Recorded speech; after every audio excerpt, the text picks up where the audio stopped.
Brothers and sisters, the good news today is that more and more young people are joining Tahanan.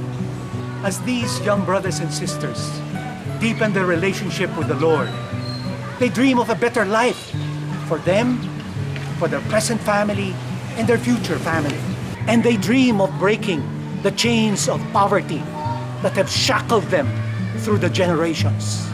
Brothers and sisters, let's help them break Maraming free. salamat po sa Tagaligaya. Kasi po, kami pong mag-asawa, hindi po nakapag-aral.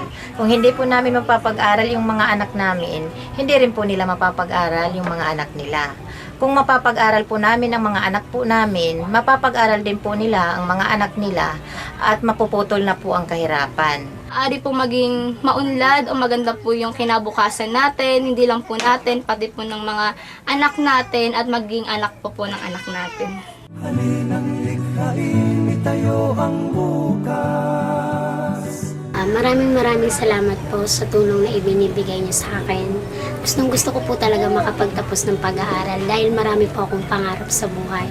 Isa na po dito ang isang maging mahusay na guro. Ngunit mananatili ang pangarap na lamang.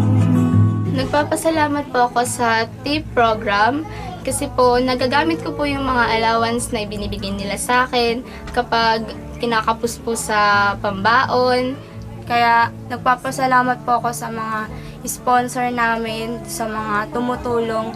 Sana po gabayan tayo lahat ng Diyos para po mas marami pa po kayong matulungang mga kabataan tulad ko.